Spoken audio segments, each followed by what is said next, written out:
Es bien sabido que la influencia de los padres en los niños generará inevitablemente determinado tipo de comportamiento.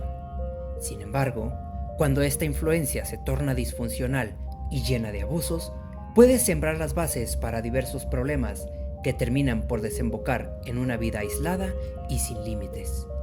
Tal es el caso de la vida de Edward King, cuya historia sirvió de inspiración para diversas películas y que nos demuestra cómo el sobrecontrol,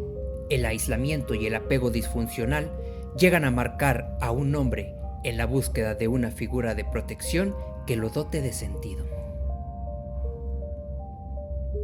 Edward Theodore King nació el 27 de agosto de 1906 en el condado de La Crosse del estado de Wisconsin, hijo de un hombre alcohólico llamado George King y una mujer religiosa al grado del fanatismo de nombre Augusta. Ed, junto con su hermano Henry, tuvieron una vida llena de abusos por parte de su madre, quien solía insultarlos y aislarlos del exterior, pues ésta consideraba que la podredumbre del mundo podría corromperlos. Además, acostumbraba a controlar cada aspecto de su vida, pues esta mujer pensaba que no podrían hacerse cargo de nada por ellos mismos. Estas actitudes de sobreproteccionismo por parte de su madre generaron en Ed un comportamiento solitario y aislado, situación que empeoró después de su fallecimiento, por lo que la estabilidad mental de Ed decayó considerablemente debido a la extrema dependencia que tenía hacia su madre. Asimismo, Ed desarrolló una represión emocional derivado del fanatismo religioso de su madre, pues ésta los obligaba a leer la Biblia excesivamente hasta que distorsionó la visión de Ed y su hermano, haciéndole creer que las relaciones con otras mujeres, especialmente las que implican contacto íntimo, eran la cúspide del pecado. Pues bien, debido al miedo de Augusta de que sus hijos se corrompieran por la vida de la ciudad, la familia se mudó a una granja a las afueras de Plainfield, en Wisconsin, alrededor del año 1915. 25 años después, en 1940, su padre perdería la vida, por lo que tanto Ed como Henry se verían obligados a trabajar para dar sustento a su madre. 4 años más tarde, los dos hermanos provocaron un pequeño incendio que se salió de control y que terminó con la vida de Henry. Aunque algunas especulaciones señalaban que Ed pudo ser el responsable de este acto, considerando que Henry presentaba una herida en su cabeza, sin embargo, los médicos indicaron que la causa de muerte había sido un infarto y que la herida posiblemente habría sido causada por una roca al caer al piso. Así pues, Ed se hizo cargo de su madre durante aproximadamente 19 meses, hasta que ésta perdió la vida a finales del año 1945 debido a múltiples ataques que había presentado, generados por la conmoción de la pérdida de su hijo Henry. De esta manera, un Ed de 39 años permaneció en soledad en aquella granja debido a su incapacidad para generar cualquier contacto social con otras personas, por lo que comenzó a presentar un mayor deterioro mental que poco a poco fue desembocando en la búsqueda y construcción de la figura materna que cuidaría de él. Algunos expertos señalaban que Ed no presentaba ni el comportamiento, ni mucho menos el desarrollo mental esperado para un hombre de su edad, sino que al contrario, tenía conductas muy similares a las de un niño indefenso. Pues bien, casi 12 años después, un 16 de noviembre de 1957, durante la temporada de cacerías de venados,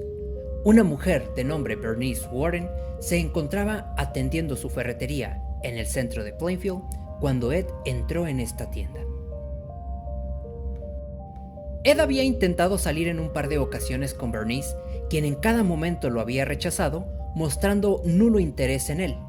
Sin embargo, esta ocasión sería muy distinta a las anteriores. Pues bien,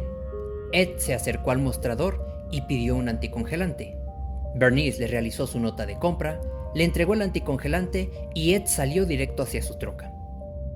Cuando regresó, le pidió a Bernice que le mostrara un rifle, situación que no fue para nada extraña, considerando la temporada de cacería,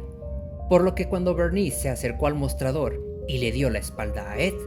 este le disparó detrás de la cabeza, tomó su cuerpo y se lo llevó a su granja. Frank Warden, hijo de Bernice, acudió a la ferretería de su madre a comprar unas tablas, pero no logró encontrarla por ningún lado. Esta situación lo acongojó un poco, puesto que no se le ocurría algún otro lugar al que su madre habría acudido, habiendo dejado abierta la tienda, hasta que se percató del rastro de sangre en el piso, y aunque en principio la impresión le nubló el pensamiento, rápidamente pensó en Ed Gein,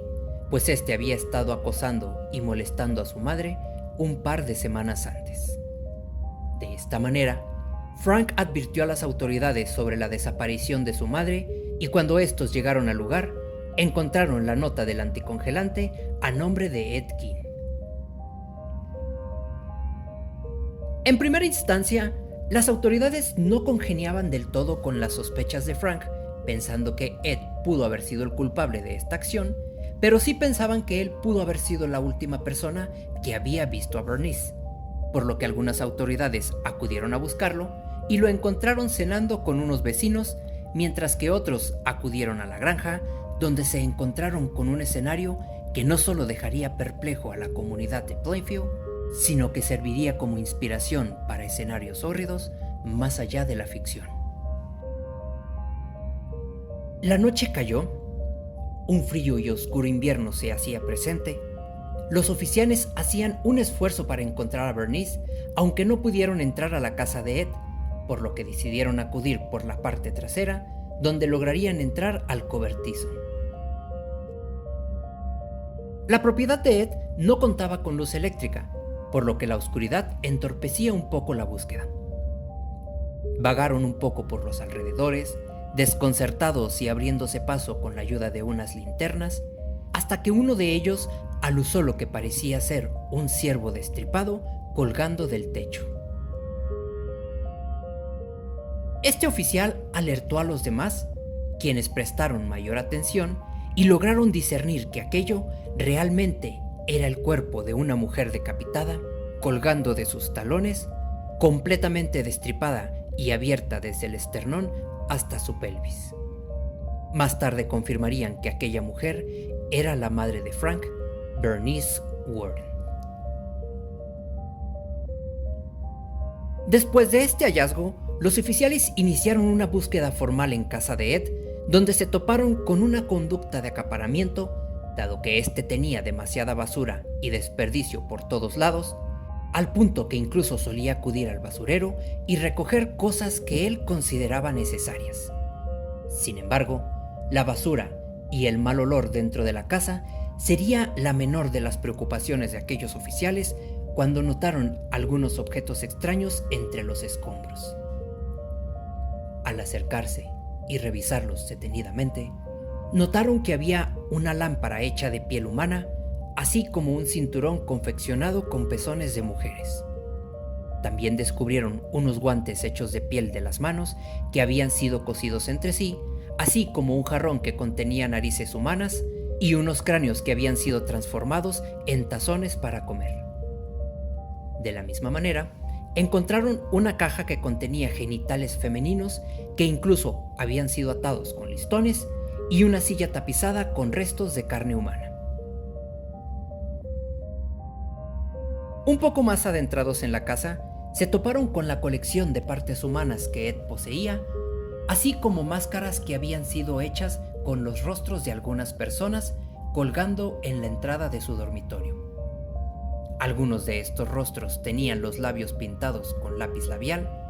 e incluso encontraron un abrigo que había sido confeccionado con la piel del torso de una mujer y que el mismo Ed confesaría que en algunas ocasiones se colocaba este abrigo, algunas de las máscaras y salía a pasear alrededor de su granja fingiendo ser su madre. Continuando con la investigación, encontraron en una bolsa de papel la cabeza de una mujer que había desaparecido hacía 2 años y el rostro de otra mujer que tenía 3 años desaparecida de nombre Mary Hogan. Algunos investigadores y analistas del caso mencionaron que Mary no fue sino la representación del abuso que su madre había cometido contra Ed y su hermano cuando niños, por lo que éste le quitó la vida de una manera atroz en un acto de catarsis emocional contra su madre. Otros expertos señalaban que la cordura de Ed comenzó a disiparse desde la pérdida de su padre, agudizándose un poco con el cambio en la conducta de su madre cuando falleció su hijo Henry, y que terminó por agravarse después de que ésta perdió la vida. Además, Ed, quien tenía un gusto por la lectura, había comenzado a leer libros de medicina y revistas de pornografía, e incluso tenía una pequeña fascinación por Margaret East Kohler, quien durante la Segunda Guerra Mundial había cometido diversos crímenes de guerra, entre los que destacaban la colección de parches de piel humana que ésta arrancaba a los prisioneros. Pues bien, cuando Ed fue detenido, no dijo palabra alguna, sino hasta 24 horas después, cuando indicó querer un pie de manzana con una rebanada de queso. Posteriormente, indicó que sí había privado de la vida tanto a Bernice como a Mary, y que gran parte de su colección había sido hecha, mayormente, por cuerpos que él mismo había robado de las tumbas aledañas a la tumba de su madre. Incluso señaló que no estaba lastimando a nadie, pues de cualquier manera, todas estas personas ya estaban sin vida. También confesaría que habría llevado estos actos por la noche entre los años de 1947 y 1952. Después de esta declaración, los investigadores acudieron al cementerio a revisar las tumbas, donde se encontrarían con ataúdes rotos y con restos de cuerpos que habían sido parcialmente cercenados, dejando únicamente algunas partes del esqueleto. También notaron que Ed había profanado únicamente la tumba de mujeres, lo que más adelante congeniaron en el hecho de que Ed intentaba proyectar su figura materna, e incluso había señales de que había intentado regresar el cuerpo de su madre a la granja, aunque esto no había podido ser posible debido a que este ataúd había sido enterrado de la mano de concreto. Pues bien, dado el historial de Ed, el déficit cognitivo y emocional que presentaba, así como la aparente falta de entendimiento de los actos que había llevado a cabo, fue declarado inocente debido a problemas mentales y que no era siquiera capaz de soportar un juicio, por lo que fue enviado al Hospital Central para Criminales con Enfermedades Mentales del Estado, ubicado en Waupun, Wisconsin. Por su parte, su casa ardió completamente, lo que se cree pudo haber sido provocado por algunos de los pobladores, mientras que su camioneta fue subastada por $700 y cuyo comprador aprovechó la historia y el vehículo para hacer negocio con este, exhibiéndolo y cobrando por tomarse fotografías en él. 11 años después, los médicos del hospital declararon que Ed finalmente era apto para afrontar un juicio por el homicidio de Bernice Warren, aunque nuevamente fue declarado inocente y enviado de vuelta al hospital mental. Finalmente, el 26 de julio de 1984, Ed perdería la vida a sus 77 años debido a un cáncer de pulmón que había desarrollado, y su cuerpo fue enterrado al lado de la tumba de su madre en el más puro acto de compasión humana. Como dato curioso, cuando Mary Hogan desapareció, Ed le dijo a uno de los pobladores que no estaba desaparecida, sino que estaba en aquella casa señalando hacia su propia granja, aunque debido al extraño comportamiento de Ed y la rareza con la que solía hablar, nadie prestó demasiada atención a este señalamiento, por lo que hicieron caso omiso. Si te interesa conocer más detalles sobre este caso, hay diversos documentales e investigaciones que podrías consultar, así como algunos artículos académicos enfocados en los comportamientos de Ed. De la misma manera, te invito a dejar tu like, a suscribirte y a reflexionar lo siguiente. ¿Qué tan lejos puede llevarnos el vacío de la soledad? ¿Es posible que pudiéramos encontrar el verdadero rostro de la humanidad en alguien que ha perdido todo contacto con esta? Yo soy Franco y les deseo una excelente noche.